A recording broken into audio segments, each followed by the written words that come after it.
사랑과 은혜가 많으신 하나님 아버지, 아무 자격이 없는 저희에게 큰 사랑, 큰 은혜 베풀어 주셔서 감사합니다.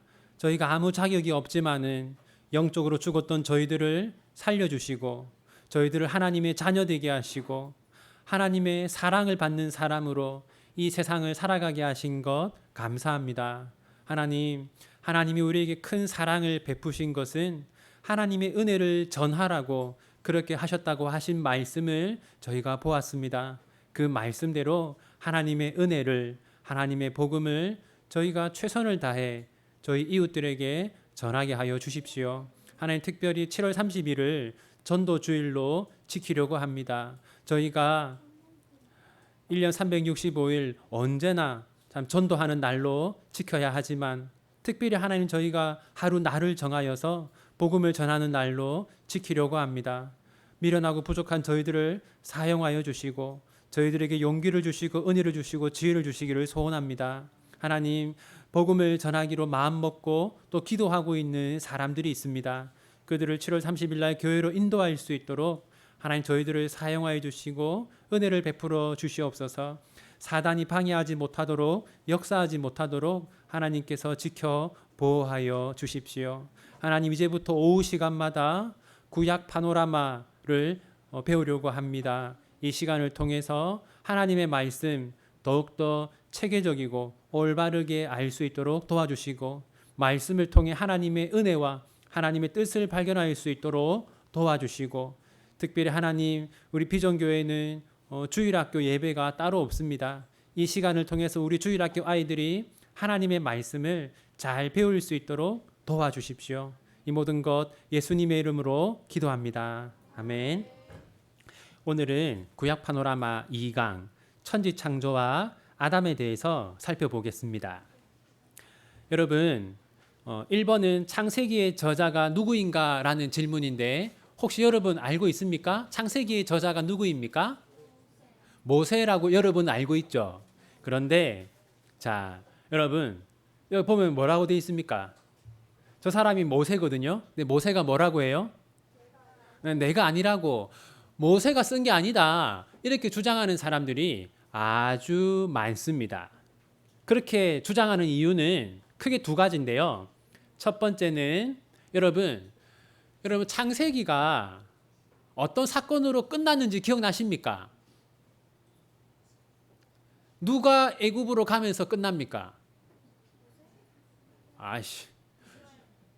야곱이 애굽으로 가면서 끝나잖아요. 네, 야곱이 애굽으로 가면서 끝납니다. 그때로부터 300년 뒤에 모세가 태어나요. 그러니까 창세기에 기록된 내용들은 모세가 태어나기 300년 전에, 그 훨씬 전에 있었던 일이거든요. 그러니까 모세가 기록했을 리가 없다라고 어떤 사람들은 주장합니다. 그리고 여러분, 신명기가 어떻게 끝나냐면요, 모세가 죽는 것으로 끝납니다. 아니, 어떻게 모세오경의 저자가 모세라면 모세의 죽음이 기록될 수 있겠는가? 그러니까 모세오경, 창세기, 출애굽기, 레위기, 민수기, 신명기는 모세가 쓴 게 아니다, 이렇게 주장하는 사람들이 있습니다. 하지만 여러분, 제일 중요한 건 예수님의 증언입니다. 누가복음 24장을 보면요, 예수님이 뭐라고 하셨냐면, 예수님 말씀이거든요.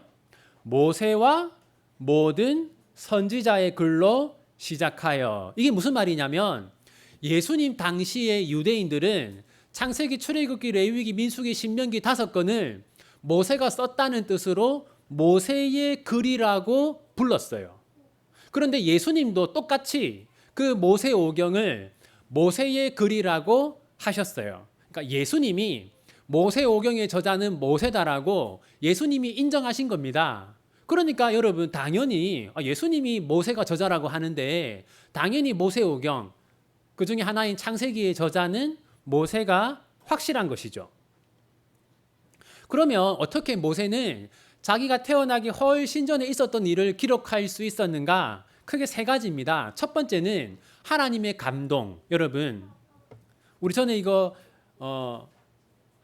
그 하나님의 감동에 대해서 공부한 적이 있는데 벌써 몇 개월 전이라서 이제 기억이 안 나시죠?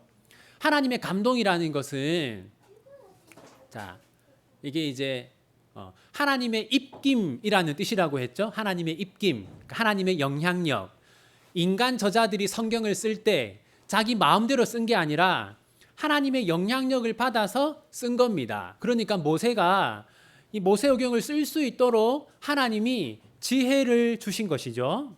두 번째는 여러분, 자, 조상들이 남긴 자료가 분명히 있었을 겁니다. 아브라함, 이삭, 야곱, 요셉 이런 믿음의 조상들이 남긴 자료들이 있었을 거예요. 그러니까 모세가 그런 자료들을 참고해서 썼겠죠.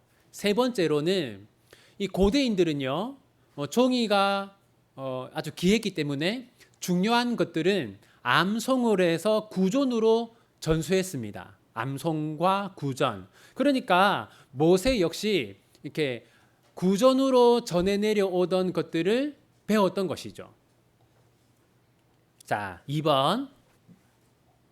창세기의 배경과 주제는 무엇입니까? 자, 여러분, 창세기의 배경은 뭐냐?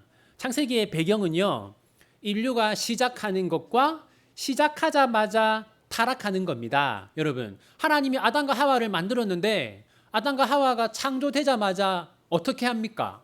선악과를 따먹고 타락하죠. 그 다음에 아담이 또 아들을 낳았어요. 누구였어요? 네, 가인을 낳았는데 가인이 또 어떤 죄를 짓습니까? 동생을 죽이죠. 그 다음에 또 이제 가인의 후손들은 또 다 죄를 짓고, 그래서 노아 시대에는 어떻게 되었어요? 노아 가족을 제외하고는 모든 사람이 타락했죠. 이것처럼 창세기의 배경은요, 인류가 시작했는데 타락하는 겁니다. 그런데 그 타락한 세상 속에서 하나님이 자기 백성들을 구원하는 것, 이것이 창세기의 배경입니다. 그럼 주제는 뭐냐? 자, 첫 번째는요, 타락한 인류를 하나님이 구원하신다. 이게 창세기의 주제입니다. 어떻게 구원하느냐? 여러분, 아담과 하와가 죄를 짓자 하나님이 아담과 하와에게 누구를 약속합니까? 장차 누가 태어날 거다? 여자의 후손이 태어나서 그 여자의 후손이 뭘 한다고 했어요? 자, 여자의 나중에 살펴보겠습니다. 이거는 네. 자, 그다음에 3번. 사람이 다른 피조물과 구별되는 점은 무엇입니까? 그 이유는 무엇입니까? 네, 한번 창세기 1장 26절 함께 읽겠습니다. 하나님이 이르시되 우리의 형상을 따라 우리의 모양대로 우리가 사람을 만들고 그들로 바다의 물고기와 하늘의 새와 가축과 온 땅과 땅에 기는 모든 것을 다스리게 하자 하시고. 여러분, 여기 보면은 사람, 물고기, 새, 가축, 수많은 생물들이 이 말씀에 등장하잖아요. 그죠? 그런데 다른 수많은 생물들과 사람은 차이점이 있어요. 그게 뭡니까? 사람은 누구의 형상으로 만들어졌어요? 네, 하나님이 이르시되 우리의 형상을 따라. 여러분, 그러니까 사람은 하나님의 형상으로 만들어졌습니다. 여러분, 그런데 여기서요, 이 형상이라고 번역된 히브리어는 체렘이라고 하는데 모양이라는 뜻입니다. 그래서 여기서 이 모양이라는 것과 결국 같은 거죠. 무슨 말이냐면 사람은 하나님을 닮은 존재로 창조되었다라는 겁니다. 여러분, 그럼 그건 어떤 뜻이냐? 여러분, 자, 이거는 크게 이런 겁니다. 수많은 생물들이 있지만 하나님을 예배할 수 있는 유일한 존재는 사람입니다. 여러분, 그렇지 않나요? 그죠? 네. 그래서 사람은 하나님을 닮았기 때문에 하나님의 마음을 알 수 있고 하나님을 기쁘게 할 수 있고 하나님을 예배할 수 있어요. 그래서 사람이 하나님의 형상이다라는 것은 여러분이 기억하실 때 사람은 하나님을 예배할 수 있는 유일한 존재로 창조되었다라는 겁니다. 자, 그래서 여러분 성경을 보면 어떤 사람들을 소개할 때, 특별히 하나님께서 의롭게 여기는 사람들을 소개할 때 그 사람이 예배를 드렸다라는 걸 항상 강조합니다. 여기도 보면 여러분 노아가 뭘 했어요? 제단을 쌓고 제사를 드렸죠. 제사는 구약의 예배입니다. 그러니까 하나님은 어떤 사람들을 소개할 때 이 사람이 하나님을 예배했다라는 걸 항상 강조해요. 왜냐하면 사람은 하나님을 예배하는 존재로 창조되었기 때문입니다. 그러니까 하나님을 예배하고 있다는 것은 하나님의 뜻대로, 그러니까 하나님의 형상으로 잘 살고 있다는 뜻이죠. 여기 여러분 아브라함도 보면 아브라함이 무엇을 했음을 강조합니까? 제단을 쌓고 예배했다라는 걸 강조하죠. 여러분 왜 이렇게 하냐면 하나님이 사람을 하나님을 예배하는 존재로 창조한 겁니다. 그렇기 때문에 하나님의 사람들이 하나님 예배한 것을 성경은 항상 강조한 것이죠. 자, 4번. 하나님은 아담에게 무엇을 금하셨습니까? 같이 읽겠습니다. 선악을 알게 하는 나무의 열매는 먹지 말라. 내가 먹는 날에는 반드시 죽으리라 하시니라. 여러분, 이 선악과는 창세기에서 아주 중요한 주제인데, 자, 첫 번째, 하나님이 선악과를 금하신 이유가 무엇이냐? 첫 번째는요, 아담을 영화롭게 하려고 그렇게 하셨어요. 무슨 말이냐면, 여러분 잘 보세요. 여러분 지금 우리가 완전히 영화로운 존재입니까? 아니죠. 네, 아닙니다. 아니에요. 우리가 언제 영화롭게 되는지 아세요? 우리가 죽었다가 부활하면 우리가 그때 영화로운 몸으로 부활하게 되죠. 자, 여러분, 그럼 이제 여러분, 태초의 아담은 영화로운 상태였을까요? 아닙니다. 왜냐하면 아담이 죄를 지었잖아요. 그러니까 아담이 죄를 지을 수 있었다는 것은 아담도 영화로운 상태가 아니었다는 겁니다. 그러니까 아담은 순종을 통해서 점점 영화로워지는 그 과정 속에 있었던 거죠. 그러면 아담이 어디에 순종해야 하느냐? 선악과를 먹지 말라는 하나님 말씀에 아담이 순종했으면 아담은 그 순종을 통해서 영화롭게 되었을 겁니다. 그러니까 선악과를 금하신 이유는 첫 번째, 아담을 영화롭게 하시기 위해서 그렇게 한 겁니다. 두 번째는 뭐냐? 자, 두 번째는 아담의 위치를 깨우치기 위해서 그렇게 하셨습니다. 여러분, 이제 아담이 이제 이 지구상에 있는 모든 피조물 중에서 제일 높은 위치잖아요. 그죠? 하나님이 아담에게 모든 피조 세계를 다스리라고 했으니까. 그러니까 아담이 어떤 착각을 하기가 쉬웠을까요? 그렇죠. 아담이 내가 왕이다. 이런 착각을 하기가 쉬웠을 겁니다. 그러니까 하나님은 아담에게 선악과를 먹지 말라는 명령을 함으로써 아담은 선악과를 볼 때마다 무엇을 알게 되냐면 내가 왕이 아니라 누가 왕이다?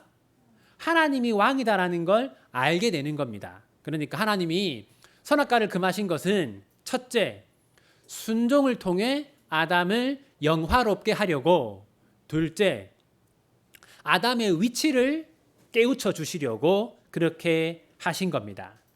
자, 5번. 뱀은 아담과 하와를 어떻게 유혹했습니까? 그 결과는 어떠합니까? 여러분, 이거 보시면, 자, 사탄이 아담과 하와를 뭐라고 하면서 유혹했습니까? 그것을 먹으면 누구처럼 된다? 하나님처럼 된다. 네. 여러분, 하나님이 선악과를 만드신 이유가 뭐라고 했어요? 아담의 뭘 알려주려고? 위치. 네. 아담은 하나님의 백성이고 하나님이 왕이시다라는 위치를 보여주는 겁니다. 근데 사탄이 뭐라고 했냐면 너 왜 하나님의 백성으로 하나님이 시키는 대로 사느냐. 그렇게 살지 마라. 이 선악과를 먹으면 네가 왕이 될 수 있다. 이런 식으로 유혹을 한 겁니다. 자, 그래서 여러분 이렇게 우리가 볼 수 있어요. 왜 아담이 죄를 지었느냐? 첫 번째, 사탄이 거짓말을 했기 때문이다. 두 번째는 뭡니까? 하나님처럼 되고 싶었던 아담의 교만. 이 두 가지가 복합적으로 작용해서 아담이 죄를 짓게 되었던 것이죠. 그래서 아우구스티누스라고 하는 교부가 이런 말을 했습니다. 인간의 첫 번째 죄는 교만이었다. 무슨 말이냐면 아담이 선악과를 따먹는 그 죄를 짓기 전에 이미 아담의 마음속에는 교만의 죄가 있었다는 것이죠. 자, 그 다음 이제 죄를 지었잖아요. 죄를 짓자 어떻게 되었느냐. 7절, 8절 이어서 읽어보겠습니다. 이에 그들의 눈이 밝아져 자기들이 벗은 줄을 알고 무화과 나무 잎을 엮어 치마로 삼았더라. 자, 여러분 눈이 밝아졌다라고 말하죠. 이거는 마음이 부패했다라는 겁니다. 눈이 밝아졌다라는 건 이건 이제 그 타락했다는 걸 말하는 거고요. 그 다음에 눈이 밝아져서 무엇을 알게 되었냐면 벗은 줄을 알게 되었어요. 여러분 아담과 하와가 이때 원래부터 아무것도 입지 않고 있었습니다. 그러니까 이미 다 이제 서로가 옷을 입지 않았다는 걸 알고 있었어요. 그런데 눈이 밝아졌기 때문에 벗은 줄을 알았다라는 건 이런 겁니다. 눈이 밝아졌다는 건 마음이 부패했다는 거고 벗은 줄을 알았다는 거는 이 부패하고 타락한 시선으로 보게 되었다는 겁니다. 자, 그 다음에 또 8절 보면요. 이제 아담과 하와가 어떤 행동을 하고 있습니까? 하나님이 찾아오자 어떻게 했어요? 숨었죠. 피해서 숨었습니다. 여기 보면 하나님의 낯을 피하여라는 말씀은 죄로 인해서 하나님과의 관계가 깨어졌다는 걸 나타냅니다.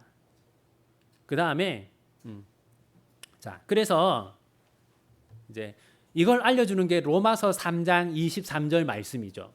모든 사람이 죄를 범하였음에 하나님의 영광에 이르지 못하더니 사람은 죄로 인해서 하나님 가까이 갈 수 없는 존재가 된 겁니다. 자, 이제 이걸 잘 보여주는 그림이 이제 이거죠. 사형리에 나오는 그림입니다. 이제 죄로 인해서 사람은 하나님 가까이 갈 수 없는 존재가 되었어요. 자, 그다음에 6번. 선악과를 먹은 아담과 하와 그리고 뱀은 어떻게 되었습니까? 먼저 뱀을 보겠습니다. 같이 읽겠습니다.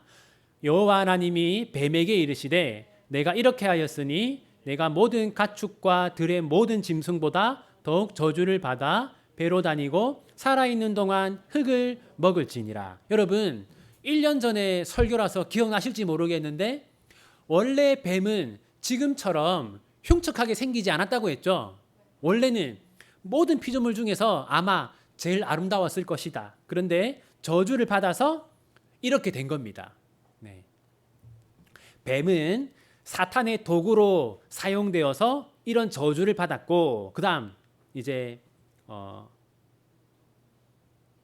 이건 이제 그 사탄이 받게 된 저주죠. 한번 같이 읽겠습니다. 내가 너로 여자와 원수가 되게 하고 내 후손도 여자의 후손과 원수가 되게 하리니 여자의 후손은 내 머리를 상하게 할 것이요 너는 그의 발꿈치를 상하게 할 것이니라 하시고, 여기 보면 사탄은 어떤 일을 하려고 합니까? 사탄은 예수님의 발꿈치를 상하게 하려고 해요. 그럼 예수님은 어떻게 합니까? 예수님은 사탄의 머리를 상하게 하죠. 이걸 아주 잘 보여주는 그림이 있습니다. 자, 여기 보시면 자 저기 뱀으로 형상화된 사탄이 예수님의 발을 물고 있어요. 그죠? 근데 예수님의 발에 어떤 흔적이 있습니까? 예, 지금 못에 박힌 흔적이 있잖아요. 그러니까 하나님의 아들이 이 땅에 사람으로 왔을 때 사탄은 그 하나님의 아들을 십자가에서 죽게 하려고 노력을 한 겁니다. 바로 이게 여기서 너는 그의 발꿈치를 상하게 할 것이니라 하시고 이 말의 뜻입니다. 사탄은 예수님을 죽이려고 노력했어요. 그런데 예수님은 죽으실 뿐만 아니라 다시 살아나셔서 뱀의 머리를 밟으셨죠. 이것은 모든 사람들을 지옥으로 가게 하려는 그 사탄의 계획을 예수님이 이제 짓밟으신 것으로 우리가 해석할 수 있습니다. 그 다음에 여자가 받은 저주가 뭐냐? 3장 16절 함께 읽겠습니다. 또 여자에게 이르시되 내가 내게 임신하는 고통을 크게 더하리니 내가 수고하고 자식을 낳을 것이며 너는 남편을 원하고 남편은 너를 다스릴 것이니라 하시고. 자, 여러분 지금 이제 아빠와 엄마가 아기를 안고 아주 행복해 하잖아요. 그죠? 근데 실제로 이 산부인과의 모습은 이렇게 아름답지가 않습니다. 네. 막 피가 난자하고 막 비명이 난자하고 여러분 정말 여러분의 엄마가 여러분 낳을 때 죽을 고통을 하면서 여러분을 낳았어요. 네. 그 뭐라고 하냐면 여러분 면도칼 알아요? 면도칼. 네. 면도칼로 여러분 살을 베면 엄청 아프겠죠. 이제 아기가 나올 때 엄마의 살을 찢고 나오기 때문에 엄마의 살을 면도칼로 이렇게 베는 그런 통증을 여러분의 엄마가 느껴요. 안 해줘도 돼요? 네. 그러니까 여러분 엄마한테 잘해야 됩니다. 아시겠죠? 네, 엄마한테 잘해야 돼요. 네. 근데 태초에는 여러분의 엄마들이 여러분을 낳을 때 이렇게 고통스럽지 않았어요. 이게 이제 죄로 인해서 하나님이 내리신 벌입니다. 그 다음에 또 뭐가 있냐, 여러분. 여기 보시면 너는 남편을 원하고 남편은 너를 다스릴 것이니라. 이게 어떤 뜻이냐면요. 이게 이제 남자와 여자가 서로를 다스리려고 한다 이런 뜻입니다. 무슨 말이냐면 남편은 아내를 자기 뜻대로 하려고 하고 아내는 남편을 자기 뜻대로 하려고 하고 그러면 당연히 어떤 일이 일어나겠어요? 다툼이 일어나겠죠. 이게 무슨 말이냐면 원래 죄가 이 땅에 들어오기 전에는 아담과 하와가 서로를 아주 사랑했어요. 그런데 죄가 들어오고 마음이 타락하면서부터 이렇게 가장 아름다운 관계여야 할 부부 관계에도 이런 금이 갔다라는 겁니다. 그러니까 이거는 모든 사람들이 서로 다투고 싸우게 될 것을 우리에게 보여주는 거예요. 그러니까 이 땅에 죄가 들어옴으로써 사람들은 막 서로를 미워하고 죽이고 그런 일들이 일어나게 될 것을 말하는 겁니다. 그러니까 이 땅에 여러분 싸움이 있고 전쟁이 있는 것은 죄의 결과라는 것이죠. 그 다음에 이제 아담이 받은 저주입니다. 남자가 받은 저주 같이 읽겠습니다. 아담에게 이르시되 내가 내 아내의 말을 듣고 내가 내게 먹지 말라 한 나무의 열매를 먹었은즉 땅은 너로 말미암아 저주를 받고 너는 내 평생에 수고하여야 그 소산을 먹으리라. 무슨 말이냐면요. 여러분 저기 보면 지금 사과인데 어떤 벌레가 있죠. 그죠? 해충. 저는 해충이라고 하죠. 여러분 이 땅에 죄가 들어오기 전에는 해충이라든지 잡초라든지 그런 것들이 없었습니다. 그러니까 농사를 짓는 것이 어렵지 않았죠. 그냥 씨앗만 심으면 저절로 자라나서 열매를 맺었어요. 그러니까 죄가 들어오기 전에는 남자들이 가족을 먹여 살리기 위해서 일을 하는 것이 힘들지 않았어요. 그런데 죄가 들어온 이후부터는 이제 남자들이 가족들을 먹여 살리기 위해서 노동을 하는 것이 아주 힘든 일이 되었어요. 무슨 말이냐면 여러분, 자, 엄마는 아이를 낳아서 키우는 것이 힘들어졌고 아빠는 일을 해서 가족을 먹여 살리는 것이 힘들어진 겁니다. 바로 이것이 죄의 결과라는 거죠. 그래서 죄가 들어옴으로 인해서 사람들의 삶이 얼마나 비참해졌는가 하는 것을 이 말씀이 우리에게 보여주고 있어요. 그래서 아담과 하와는 행복해지려고 죄를 지었지만 죄는 우리를 행복하게 만들지 않는다라는 것을 알 수 있습니다. 자, 7번. 가인은 왜 아벨을 죽였습니까? 같이 읽겠습니다. 여호와께서 아벨과 그의 제물은 받으셨으나 가인과 그의 제물은 받지 아니하신지라 가인이 몹시 분하여 안색이 변하니. 여러분, 자, 하나님이 가인을 책망했죠. 그러니까 아벨이 가인을 책망한 게 아니라 하나님이 가인을 책망했어요. 그런데 왜 가인은 아벨을 죽였을까요? 네. 여러분, 그건 뭐냐면 가인이 아벨을 시기하고 질투했기 때문입니다.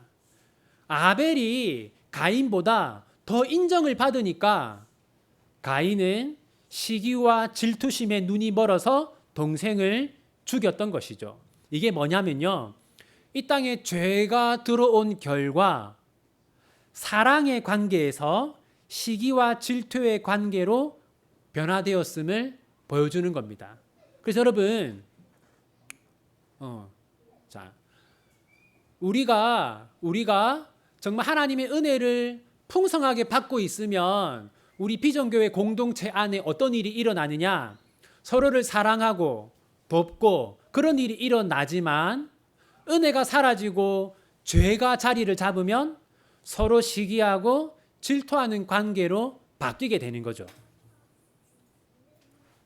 8번. 가인의 후손은 어떤 삶을 살아가게 됩니까? 같이 읽겠습니다. 가인이 여호와 앞을 떠나서 에덴 동쪽 놋 땅에 거주하더니 아내와 동침함에 그가 임신하여 에녹을 낳은지라. 가인이 성을 쌓고 그의 아들의 이름으로 성을 이름하여 에녹이라 하니라. 자, 여기 보면 여러분 우리가 주목할 만한 게, 자, 여호와 앞을 떠나서라고 말하죠. 이것은 가인과 그의 후손들이 하나님과 상관없는 삶을 살았음을 보여주는 겁니다.